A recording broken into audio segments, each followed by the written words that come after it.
Bonjour, équipe numéro 4 pour le cas APMAL, niveau universitaire. Je vais lire les règlements et vous pourrez commencer dès que je termine de parler. Le temps commence à être calculé dès que l'un de vous débute la présentation. La durée de la présentation doit se situer entre 18 et 20 minutes. Une pénalité de 1 point par tranche de 30 secondes manquant ou excédentaire vous sera imposée. Le décompte du temps vous sera fait à l'aide du carton lorsqu'il restera 15 minutes, 10 minutes, 5 minutes, 1 minute et 30 secondes. C'est un des cartons comme celui-ci. Le décompte des 10 dernières secondes sera fait à l'aide de mes mains. Lorsque votre présentation sera terminée, les juges auront droit à une période de questions de 5 minutes. J'invite maintenant les juges à se présenter. Bonjour, moi Gingras, je suis CPA CGA et je suis le contrôleur financier chez Forex. Bonjour, Kevin Lepage, chargé de compte chez Plastico. Donc, messieurs, madame, chez Plastico, vous savez, le domaine médical est en constante croissance, en constante expansion et en constant changement. On a eu un super bel exemple cette année avec le coronavirus. Les diagnostics ont besoin d'être de plus en plus précis, de plus en plus rapides, parce qu'en effet, quand on compare, ça peut faire la différence entre la vie à Jésus et la mort de Jésus. Donc, je vous présente mon équipe, les MVP au carré, donc les marketing versatiles, professionnels et personnalisés. Avec moi, Jeanne, Valérie, Marie-Soleil et moi-même, Pierre. La présentation va commencer tout d'abord avec une analyse de la compagnie, suivie, présidée par le mandat, suivie par une stratégie pour le marketing au niveau médical, bien sûr, suivie de l'implantation de cette stratégie et finalement une conclusion qui va contenir une petite ouverture. Donc, on va commencer par vous présenter le mandat. En fait, de ce qu'on a compris, notre mandat aujourd'hui est de bâtir une stratégie marketing de développement de marché dans le secteur médical, qui est le secteur qui est visé par l'entreprise More MedTech. Donc, pour commencer l'analyse, on va d'abord présenter globalement l'entreprise Plastic More, que vous connaissez sûrement déjà très bien. Donc, l'entreprise se spécialise en moulage de plastique. L'entreprise possède 7 usines à travers le monde, puis est présente dans multiples secteurs, dont le secteur automobile, le secteur minier, le secteur militaire, le secteur industriel, ainsi que le secteur médical via son entreprise sœur More MedTech. Puis, Plastic More possède beaucoup d'expérience et est quand même bien présent sur le marché dans ces secteurs.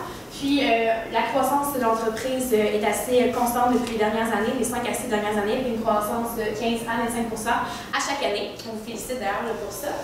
Donc, tout d'abord, on a commencé par une analyse de votre environnement interne et externe par l'entremise de la matrice SWOT, donc FFOM en français, qui analyse les forces, les faiblesses, les opportunités et les menaces de l'entreprise Plastic More, mais plus précisément de la filiale dans le secteur médical.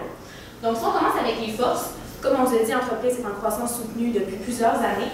Également, elle possède un avantage compétitif, donc c'est une des seules entreprises au Québec qui possède une salle blanche. Également, vous possédez plusieurs certifications ISO et autres qui vous permettent d'assurer une meilleure qualité de la fabrication et de la conception de vos produits. Par la suite, Plastic More est un chef de file au Canada dans son secteur. Puis, on a marqué Amérique du Nord parce qu'on a pu noter que le More MedTech est situé au Québec, ce qui fait que c'est bien pour passer le marché nord-américain, surtout le marché aux États-Unis, puisque ça va limiter les frais comparé à l'entreprise de votre compétiteur, notamment qui est en Australie. Puis également, une autre de vos forces, la coopération étroite que vous avez avec vos clients. Donc, vous sondez régulièrement les clients, leurs besoins, ainsi que leur satisfaction pour améliorer constamment vos produits et répondre mieux à leurs besoins. Si on va au niveau des faiblesses, on en a noté seulement 2. La première étant la diversification dans le secteur médical. Donc, par ça, on peut dire que dans le secteur médical, la compagnie More MedTech est présente dans plusieurs spécialités.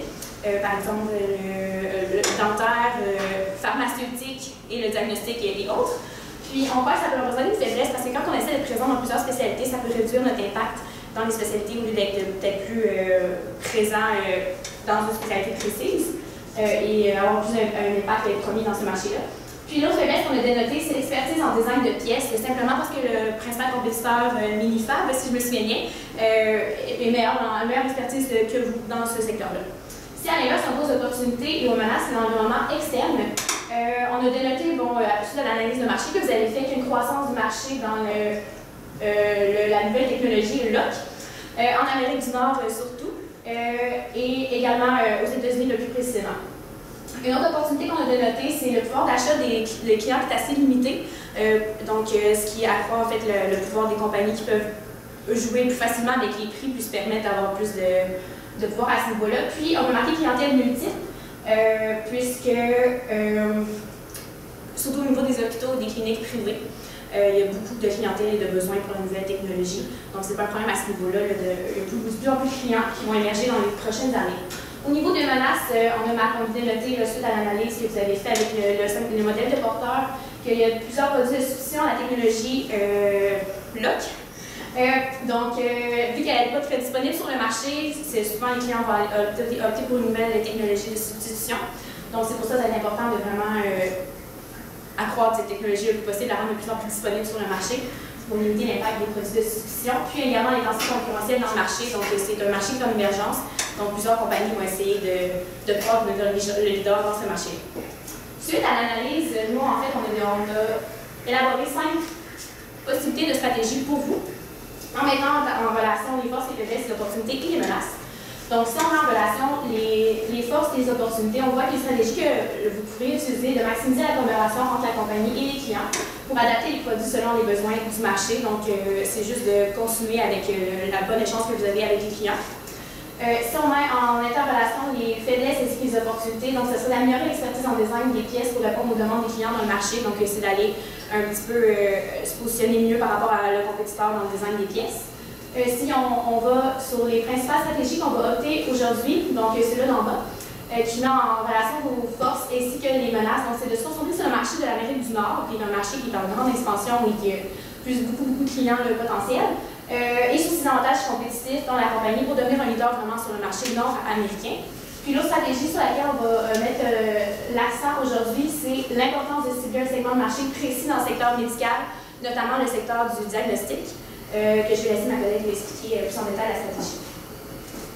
Alors maintenant, si on passe à la stratégie, en fait, on veut vraiment commencer par vous présenter les segments cibles qui seraient importants de viser.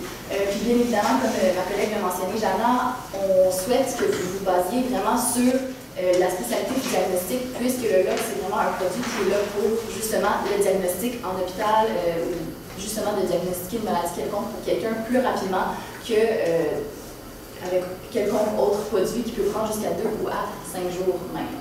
Donc, c'est pour ça qu'on souhaite que vous cibliez davantage, excusez-moi, la spécialité du diagnostic, qui est écrit en anglais, je suis vraiment désolée.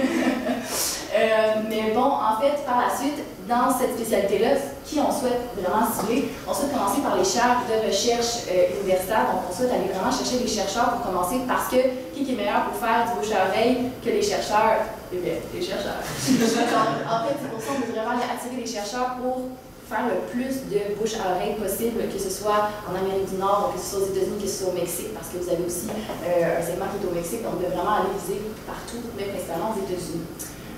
Par la suite, ce qui va nous amener justement, les chercheurs vont nous amener à aller avec le bouche à oreille aux hôpitaux, de cibler les hôpitaux, parce que non seulement les chercheurs vont vous aider à aller chercher les hôpitaux, mais aussi puisque c'est un des segments qui a la croissance annuelle la plus importante dans vos segments.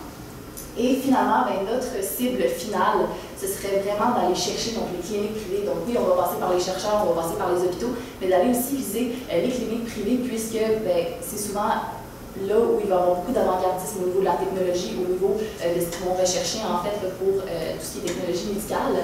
Puis aussi, c'est là qu'il va être possible de faire peut-être un peu plus d'argent, puisque le reste, c'est beaucoup au gouvernement, ça va être des fonds. Ça ne sera pas nécessairement la même chose que des cliniques privées qui vont vouloir aller essayer d'être avant-gardistes là, en fait. Donc, ce serait vraiment notre point final, la cible finale. Ensuite de ça, bien évidemment, le marketing mix, donc comment on va expliquer notre stratégie, en passant par le produit, le positionnement, le prix, mais aussi la promotion de ce produit-là. Pour commencer, le produit, donc c'est le LOC, et puis la spécialité diagnostique. Donc, on se concentre vraiment sur celui-là. Par la suite, le positionnement, on a choisi celui-là justement pour être le leader sur le marché nord-américain, comparativement aux autres compagnies, mais aussi pour, justement, en ciblant les hôpitaux, les chercheurs, donc les chaires universitaires et finalement les cliniques privées. Et finalement, le prix, ce qu'on souhaite, c'est évidemment le faire le plus compétitif possible, puisque évidemment, il y a d'autres compétiteurs quand même sur le marché, donc c'est vraiment d'essayer d'être compétitif, peut-être pas nécessairement le prix le plus bas, mais d'être compétitif face aux autres. Et finalement, la promotion, ben, comment justement on va promouvoir ce produit-là, puis comment on va l'apporter à être une cible pour tous. Eh bien, je vais vous en parler plus en détail dans l'autre diapositive, mais principalement, ça va être par une vidéo promotionnelle, d'aller dans les congrès, donc d'aller en parler dans les congrès, de viser les chercheurs, comme on l'avait si bien mentionné, et finalement, d'apporter un nouvel événement qui pourrait être intéressant pour les chercheurs. Donc, en détail, ben, notre stratégie, ce serait quoi? C'est always more. Donc, toujours apporter more partout avec nous. Donc, en fait, la vidéo promotionnelle, il va être important d'en bâtir un. Je pense que vous en avez déjà un qui présente très bien la compagnie, mais ce qu'on souhaite, c'est vraiment présenter le produit. Pourquoi plus vous que l'autre? Donc, en fait, ce qu'on veut, c'est qu'il présente très bien le produit, qu'il présente bien pourquoi vous, plus qu'un autre, mais aussi qu'il soit court, qu'il soit clair et concis, puisque souvent, c'est bon, c'est long, des vidéos YouTube, des fois c'est 3 minutes une présentation, c'est super bon, mais on va perdre l'intérêt des gens, il faut aller au plus court possible pour justement que ça accroche le plus rapidement possible. Puis évidemment, c'est ça, donc de faire voir les avantages, mais aussi peut-être le mettre en plusieurs langues, que ce soit en anglais, en français ou en espagnol. Ensuite de ça, le plus important, ce qu'on trouve qui serait le plus marquant en fait, ce serait d'apporter un événement. Cet événement-là, son nom, ce serait Add More to Your Day. Donc, en fait, ce serait quoi cet événement-là? Ce serait un événement qui aurait lieu ici, donc au Québec, puisque votre siège social est ici, vos usines pour le Medtech sont ici. Donc, ce serait principalement ici. Par contre, on irait faire un partenariat donc, avec des laboratoires, donc il y en a plein dans la région, dans le secteur industriel, donc d'aller chercher un partenariat avec les laboratoires pour ben, justement présenter aux chercheurs, présenter aux représentants de d'autres compagnies ou des hôpitaux, justement, qu'est-ce que c'est le LOC, comment ça fonctionne et comment vous le créez, donc vous le fabriquez. Donc, en fait, ce qu'on propose pour cette journée-là, je n'ai pas l'horaire précis, mais ce sera en fait de commencer par vraiment une présentation de vous. Donc, d'y aller avec les vidéos, justement, que vous allez créer, promotionnelles, que vous envoyez aux diverses représentants à travers le monde. Puis, on présenterait justement ça, présenter comment vous en êtes venu à l'idée, comment vous fonctionnez, quel est qu'est-ce qui vous différencie en fait des autres.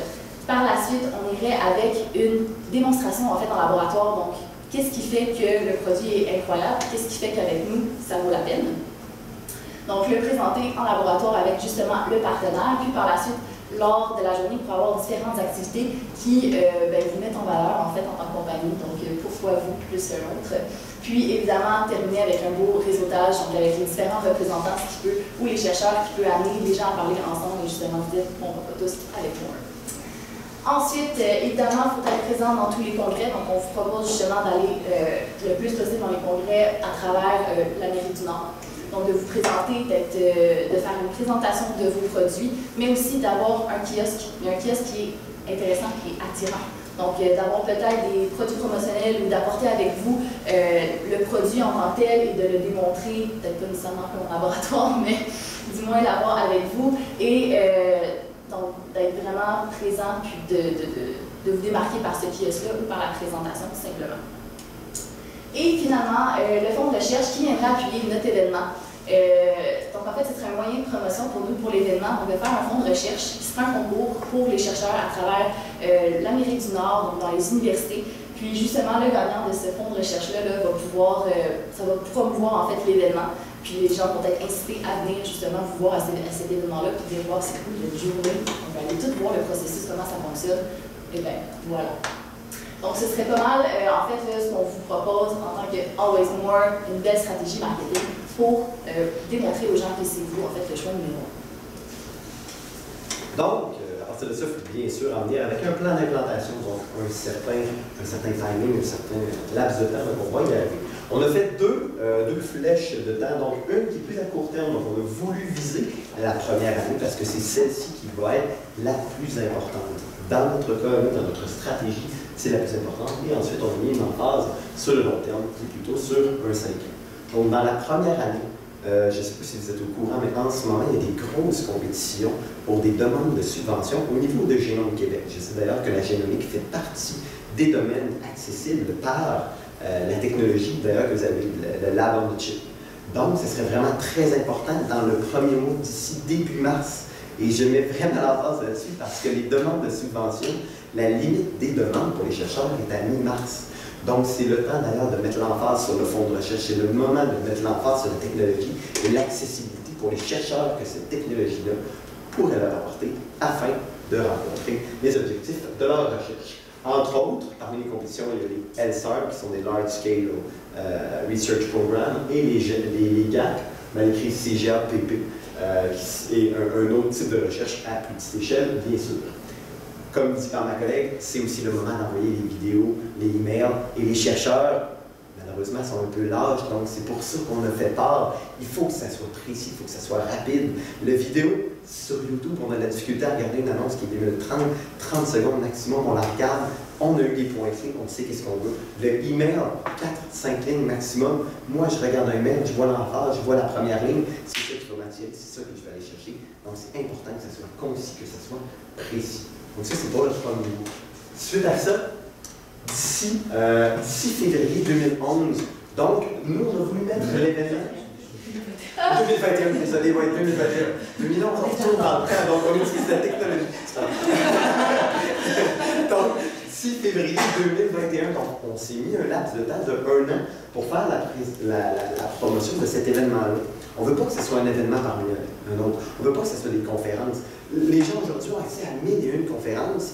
C'est quoi l'importance pour un chercheur d'aller à une conférence? Non, on veut que ce soit un happening. Cet événement-là, c'est plus que ça. C'est pour ça qu'on a un réseautage, c'est pour ça qu'on a des activités. C'est pour ça que c'est important d'avoir des gens qui sont présents, d'avoir des chercheurs et d'avoir une bonne promotion. Donc, on met l'emphase dans les congrès, entre autres. On va dans tous les congrès. More doit être présent dans tous les congrès qui ont accès, qui parlent de génétique, tous les congrès en Amérique du Nord qui ont accès à ça. Le slogan « Add more to your day » doit revenir, ça doit être dans la tête des chercheurs. C'est pas pour rien qu'on a un slogan. On le voit, on fait « Ah, c'est pour ça que je veux ce slogan ». Et on met l'emphase sur les avantages. Tout le monde dans le monde fonctionne avec un signe, et c'est le signe d'argent. Malheureusement, c'est ça beaucoup aujourd'hui. C'est quoi l'avantage de la technologie? C'est plus rapide, ça sauve du temps, ça sauve de l'argent énormément. Il faut mettre l'emphase là-dessus. Les clients vont vouloir aller chercher ça. Et finalement, l'événement en février 2021, on veut add more to your day. C'est la famille arrive après un an. Alors, au niveau du long terme, bien évidemment, tous les congrès qu'on est allé faire pour promouvoir notre événement, dans la première année et dans les 3 ans qui suivent, on veut continuer ça, on veut percer le marché américain. On veut aller chercher plus de clients, on veut aller dans les hôpitaux, dans les cliniques privées. Donc, ça nous prend énormément de promotion. Puis, le marché américain, c'est ça qui va nous amener le plus de revenus. Puis, par la suite, dans les 3 à 5 ans, on va y aller avec les patients à la maison. Le télémédical, c'est quelque chose qui est en croissance en ce moment. Et c'est quelque chose qui était dans vos opportunités à avoir plus tard. Donc, on va aller chercher ça dans 3 ans. On va créer des produits s'il le faut pour que les patients soient capables de calculer leur taux de glycémie, qu'ils soient capables d'avoir un bilan sanguin directement à la maison sans avoir besoin de se déplacer chez le médecin, ce qui leur sauve du temps, donc ce qui est très attirant pour un patient de pouvoir faire ça de la maison. Donc c'est vraiment ce qu'on veut miser dans les 3 à 5 prochaines années. Bien sûr, après avoir percé le marché américain, parce que ça aussi, ça va aller nous chercher plus de clients. Puis, bien sûr, de pouvoir faire les patients à la maison. Aux États-Unis, la population aux États-Unis est beaucoup plus grande qu'au Canada. Donc, évidemment, ça va nous amener encore plus de clientèle. Même chose au Mexique. Donc, c'est vraiment quelque chose qu'on veut miser là-dessus. Mais évidemment, bien sûr, vous devez vous demander combien ça va coûter tout ça. Ce qui est quelque chose d'assez important. Donc, on a fait un budget assez grosso modo. On n'avait pas tous les chiffres qu'on pouvait analyser. On avait seulement le revenu et le montant que vous mettez en ce moment dans votre marketing.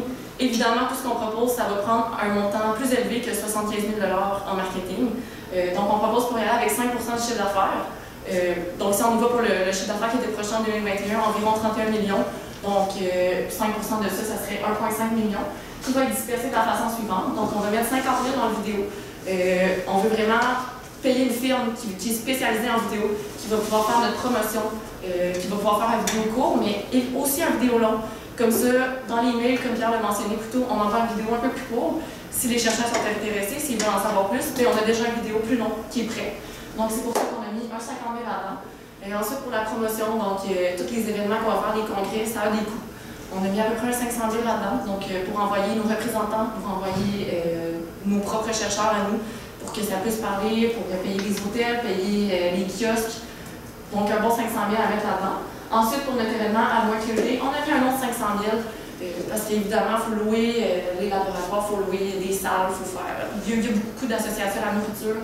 Donc, on s'est dit, on va en mettre plus que pas assez. Au pire du pire, ça va coûter moins cher. Donc, on aime ça. Et finalement, le fonds de recherche. Le fonds de recherche, on prévoit un 450 000 parce qu'on veut vraiment attirer les chercheurs, on veut vraiment qu'ils participent à notre concours puis qu'ils viennent à notre événement. Donc, un bon fonds de 450 000, je pense que ça attirerait énormément de gens de partout sur la planète. Et tout ça, évidemment, ça rapporte.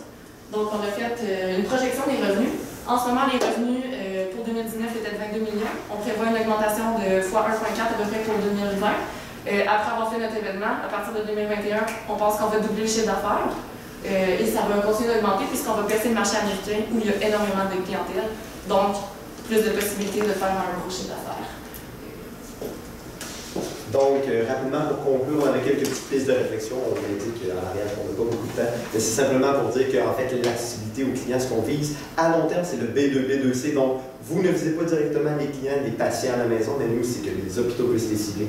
Et finalement, peut-être une image de marque qui pourrait être intéressante, attractive à l'œil, pour qu'à chaque événement, on voit vraiment le M en gros de More et qu'on puisse dire, voilà, ils sont présents.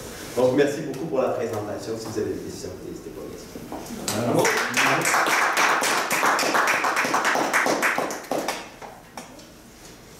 Est-ce que vous commencez? Vous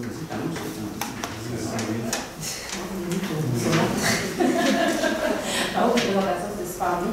On va sûrement vous évoquer ça, mais par rapport à l'événement, je sais que vous avez dit dans l'école, on est basé assez dans le back-end, on est quand même bon. Comment on fait pour promouvoir un événement comme ça, puis attirer les gens à ce qu'ils viennent vraiment se déplacer chez nous, puis d'avoir le reste qu'on fait? Donc, j'ai une petite réponse à ça. Donc, en gros, ce que vous demandez, c'est de savoir comment est-ce qu'on serait capable d'attirer des gens vers un événement comme ça. Étant partie d'une association aussi, etc., que des fois, la difficulté d'avoir ça, c'est que c'est vraiment important d'aller chercher des associations qui regroupent des gens qui sont intéressés par ça. Donc, par exemple, on a des associations de chercheurs. On pourrait faire la promotion, entre autres, Génome Québec, Génome Canada, qui ont accès à tous les chercheurs de génomique à travers le Canada. Je sais qu'il y a Génome Ontario, etc. Donc, c'est vraiment d'aller chercher les associations elles-mêmes pour faire passer ce message-là promotionnel.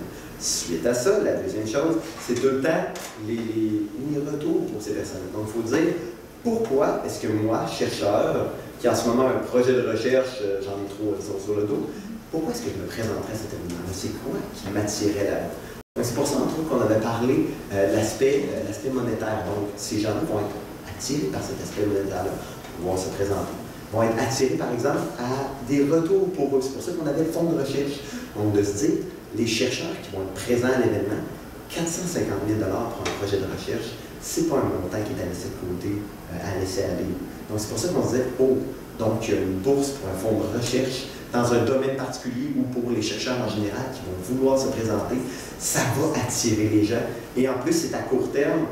Il y a des chercheurs, des fois, qui commencent des projets de recherche qui ont un partenaire qui nous lâche en cours de route. Oh, tout d'un coup, je me ramasse avec un 500 000 dans le négatif. Il faut que j'aille chercher quelque chose d'autre. Donc, ça peut être un excellent moyen, des fois, d'aller chercher des gens comme ça, de faire la promotion, par exemple, sur le web, par email, etc., des choses comme ça. Et évidemment, le fonds de recherche peut aussi permettre d'avoir aussi un retour pour l'accompagnement. Parce que ceux qui ont fourni un certain montant comme ça, on va avoir un retour. Donc, en plus de pouvoir utiliser peut-être certaines technologies que les chercheurs pourraient aller chercher pour aider à la suite de ces fonds. Au niveau du budget, je sais que tantôt vous avez parlé de l'événementiel. Là, je me retrouve avec un budget de à peu près $1 million.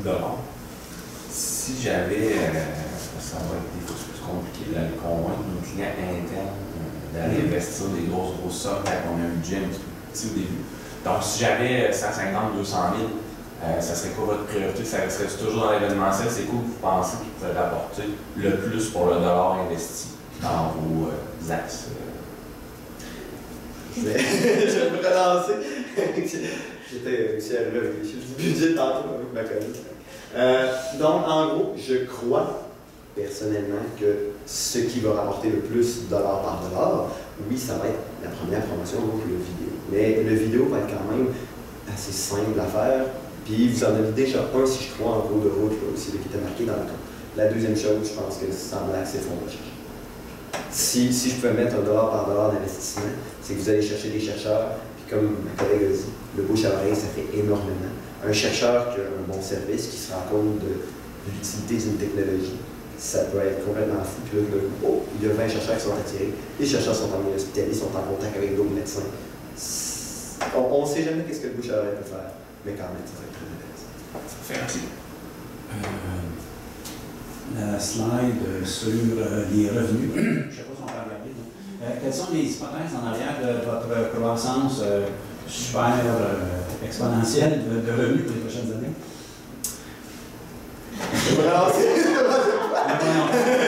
Un volontaire pour y aller.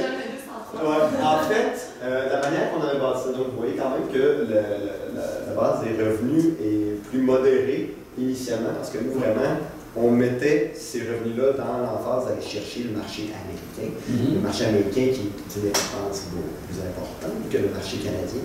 Donc nous, on se disait, à partir de 3 ans, c'est là où on va être vraiment capable de s'implanter dans des cliniques privées. Donc, par exemple, la première année, on vient chercher beaucoup plus les chercheurs. La deuxième année, on vient chercher beaucoup plus le côté américain, on vient chercher les milieux hospitaliers. Après ça, on va chercher les cliniques privées américaines. Bien sûr, ce qui est bien important, ce sont des revenus et non pas des profits.